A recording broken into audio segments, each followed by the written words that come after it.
शिवसेनेचे संजय राऊत हे 7 धुळे शहर विधानसभा मतदारसंघाचे शिवसेना व बाठा पक्षाचे अधिकृत उमेदवार अनिल अण्णा गोटे यांच्या प्रचारार्थ धुळे येथे आले असता त्यांनी पत्रकार परिषद सांगितले की लाडके बहीण सारखीच राहुल गांधीच्या उपस्थित आम्ही महालक्ष्मी योजना जाहीर केली। या महालक्ष्मी योजनेत महिलांसाठी 1000 रुपये महिना देणार व महिलांना संपूर्ण राज्यात मोफत प्रवासाची सुविधा मिळणार।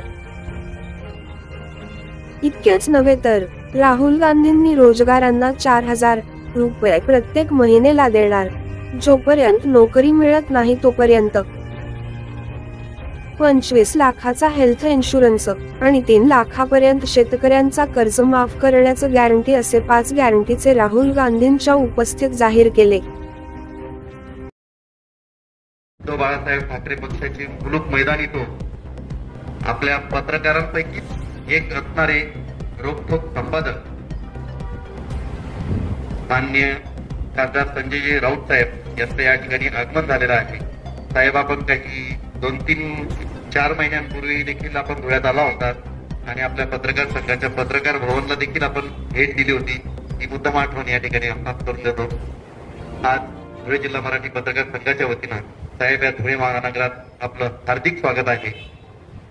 आज या पत्रकार परिषदेच्या निमित्तानं आलेल्या सर्व पत्रकार बांधवांचं देखील स्वागत करतो आणि या पत्रकार परिषदेला उपस्थित असलेले शिवसेना उद्धव बाळासाहेब ठाकरे पक्षाचे अधिकृत उमेदवार अनिल अण्णा गोटे आणि त्यांच्यासह माजी आमदार दासर साहेब आणि सर्व मान्यवरांचं देखील धुळे जिल्हा मराठी पत्रकार संघातर्फे हार्दिक स्वागत। साहेबांना विनंती करतो की आपण पत्रकारांशी संवाद साधा।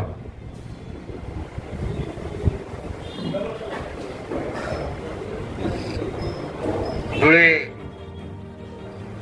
मराठी पत्रकार संघाच्या वतीनं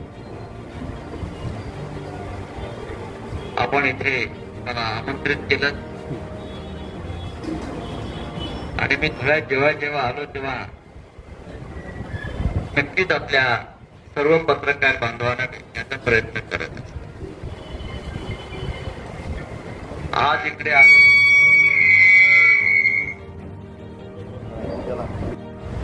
महाविकास आघाडी अनिल अण्णा गोटे यांच्या प्रचारात आणि मी जेव्हा एखाद्या मतदारसंघात काय चाललंय आणि काय होईल याची जर माहिती हवी असेल तर त्या भागातल्या पत्रकारांशी संवाद ठेवला आणि तो मी नेहमी ठेवत असतो। हे सर्वे येत असतात, आकडे येत असतात, पण आजची सर्वेची टीम आहे की आपण सगळे गावागावातले पत्रकार, लहान पत्रकार असेल, मोठा असेल, छोटा पत्रकार, तो ज्या पद्धतीने माहिती देत असतो त्यानुसार अनेकदा आम्ही त्या मतदारसंघामधल्या निर्णय बदलतो। आता बघा सिक्कीम मध्ये मला काही पत्रकार म्हणतात हे तर कसं काय झालं, मला वाटतं महाराष्ट्रात काय झालं, महाराष्ट्रात काय तर धुळ्यात काय चाललंय वाटतं अण्णाने स्पीड पकडलाय, अण्णाने स्पीड पकडलाय। संपूर्ण राज्यामध्ये महाविकास आघाडीनं चांगला स्पीड पकडला। गेल्या 10 दिवसापासून स्वतः उद्धव ठाकरे मुंबईच्या बाहेरच आहे। आत्ताच त्यांचा फोन होता, तो कुठे आहात आपण आता, ते म्हणते सावंतवाडी कुडाळ वगैरे करत ते परत मुंबईला। मुंबईची आम्हाला चिंता नाही, मुंबईमध्ये शिवसेनेचा प्रभाव आहे तो तसाच राहतो, पण महाराष्ट्राच्या ग्रामीण भागामध्ये अगदी शेवटच्या गावापर्यंत पोहोचण्याचा प्रयत्न यावेळेला करतो। बाबा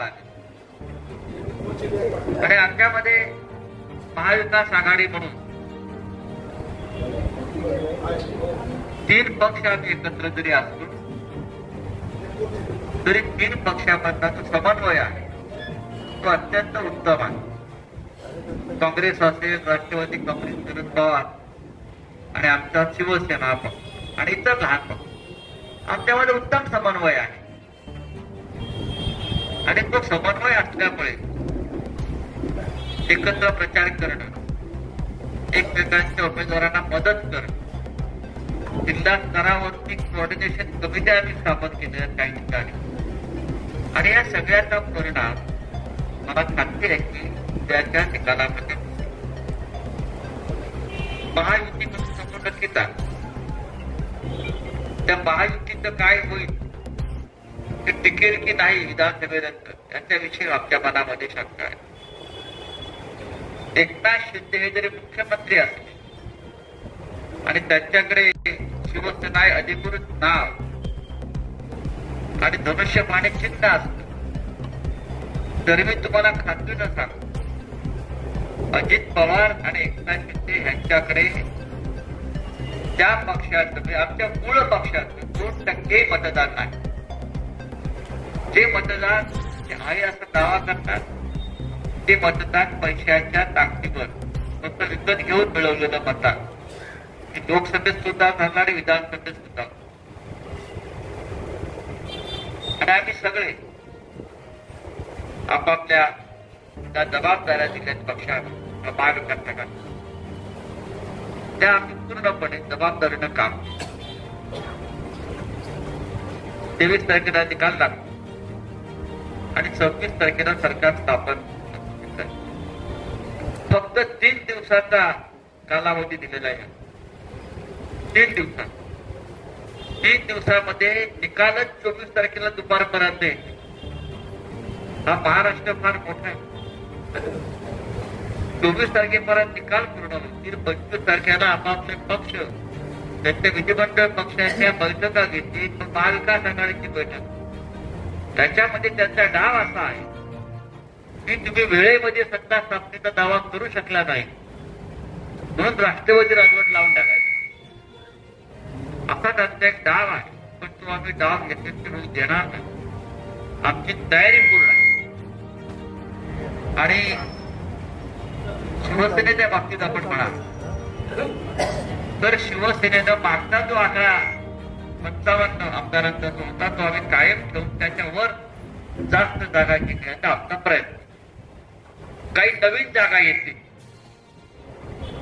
नवीन जागा आम्ही जास्त प्रमाणात जिंकणार आहोत. धुळे शहर ज्या वेळेला आम्ही इतिहासामध्ये प्रथम धुळे शहर जिंकतो हे तुम्हाला खात्रीनं सांगतो शिवसेना. आता आपण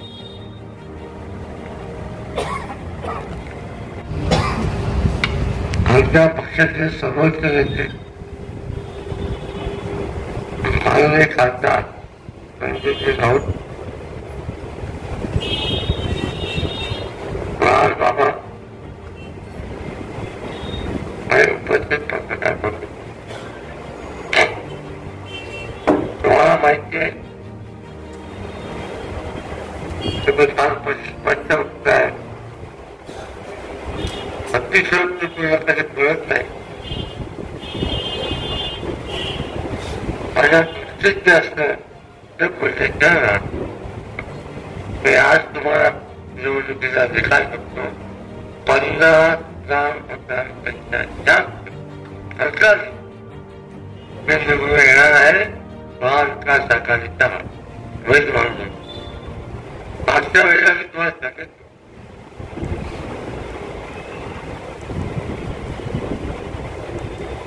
लक्षात घ्या की धुळे शहर एका आत्महत्याच्या वातावरणाला या शहरामध्ये दंगलवादी आणि प्रशासन विभागाला फायदा व्हावा यासाठी दोन्ही बाजूने प्रयत्न सुरू आहे. मी तुम्हाला उद्या पत्रकार परिषदेत आग्रह टाकणारी बातमी मिळणार.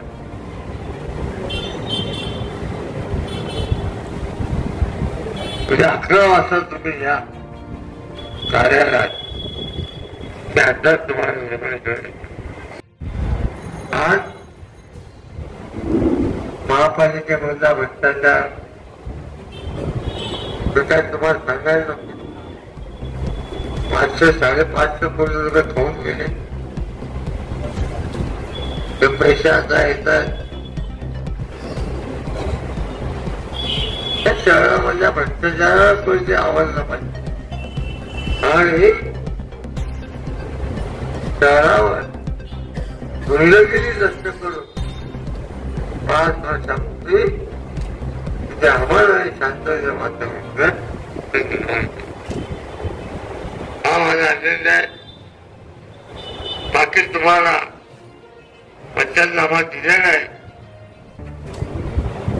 त्यापेक्षा मी जास्त काय सांगतो. तुम्ही सगळ्यांनी आजपर्यंत सहकार्य केलं. भविष्याचे करा अपेक्षा. ग्रामीण आणि सांगलीमध्ये काँग्रेस आणि शिरपूरमध्ये सीपीआय आणि शिंदखेड्यामध्ये राष्ट्रवादी काँग्रेस पक्ष या 5 जागांवरती सगळे कार्यकर्ते अत्यंत संघटितपणे या निवडणुकीमध्ये उतरले. आणि मला असं वाटतं की 5 जागांवरती महाविकास आघाडीच्या सर्व उमेदवार की आज खूप मोठ्या फरकाने निवडून द्यायची संधी परिस्थिती आहे. आणि हे जे यश आहे हे यश या सर्व महाविकास आघाडीच्या ज्या पक्षांनी मित्र पक्षांनी संघटित प्रयत्न केले मला असं वाटतं त्याचं यश आहे. आणि त्यामुळे खूप चांगलं वातावरण आज आम्हाला अनुभवायला मिळत आहे. प्रत्येक ठिकाणी अत्यंत उत्स्फूर्त स्वागत महाविकास आघाडीच्या उमेदवारांचं होत आहे. आणि लोकांनी जशी लोकसभेच्या वेळेस निवडणूक हातात घेतली होती तशाच प्रकारचं चित्र लोकांनी निवडणूक हातात घेतल्याचं आहे. आणि लोकांनी गद्दारांना धडा शिकवायचा निर्णय करून टाकलाय असं आम्हाला डोळ्याला कधीकधी दाबोदारी दिसत आहे. त्यामुळे यश हे निश्चित आहे. ज्याप्रमाणे संजय राऊत साहेबांनी सांगितलं त्याप्रमाणे 23 तारखेला निकाल लागल्यानंतर 26 तारखेच्या आत महाविकास आघाडी सरकार स्थापन करण्याचा दावा करेल. आणि महाराष्ट्रामध्ये महाविकास आघाडीचं सरकार स्थापन आहे याबद्दल आमच्या कोणाच्याही मनामध्ये शंका राहिलेली नाही. आणि त्यामुळे माझी पत्रकार बांधवांना विनंती आहे की आपणही आता महाविकास आघाडीच्या उमेदवारांकरता जेवढा तुम्हाला मदत करता येईल सगळी मदत आपण जर करावी अशी तुम्हाला आमची विनंती. शरद पवारांची निवडणूक शेवटची असू शकत नाही. अजित पवारांची शेवटची निवडणूक आहे. एकनाथ शिंदेची शेवटची निवडणूक आहे. मला मी खात्री नव्हतं. आणि मी तुम्हाला बारामतीचा निकाल सांगतो. बारामतीचा निकाल अजित पवारांच्या विरोधात आहे. सर बीजेपीने जसं पहिली बहीण योजना करून त्यांना 1500 रुपये देत आहे तर काय आपल्याकडे पण महिलांनी आकर्षित व्हावं असं काही योजना आपल्याकडे यांच्या उपस्थितीत परवा मुहूर्ताची सभा झाली मुंबईच्या बीकेसी मध्ये. जेव्हा काँग्रेसचे नेते विरोधी पक्ष नेते लोकसभेतले आपल्या सगळ्यांचे सहकारी राहुल गांधी यांच्या उपस्थितीमध्ये आम्ही महालक्ष्मी योजना जाहीर केली. त्या महालक्ष्मी योजनेमध्ये महिलांसाठी 3000 रुपये आम्ही महिन्याला देणार. 1000 रुपये महिलांना मिळतील. प्रश्न विचारला आणि महिलांना संपूर्ण राज्यामध्ये मोफत प्रवासाची सुविधा मिळेल. याशिवाय राहुल गांधींच्या उपस्थितीमध्ये बेरोजगारांना 4000 रुपये आम्ही महिन्याला देणार आहोत. तोपर्यंत त्याला नोकरी मिळत नाही तोपर्यंत 25 लाखाचं हेल्थ इन्शुरन्स आरोग्य विमा आणि 3 लाखापर्यंत शेतकऱ्यांचं कर्ज माफ करण्यासंदर्भात गॅरंटी अशा 5 गॅरंटी झाली त्या दिवशी राहुल गांधींच्या उपस्थितीमध्ये जाहीर केल्या. आणि मला असं वाटतं एखाद्या राज्यामध्ये राज्य चालवण्यासाठी जनतेच्या हितासाठी यापेक्षा अधिक चांगलं काही घडू शकत. सर माझा एक प्रश्न अजून होता 2017 पासून एक मिनिट सर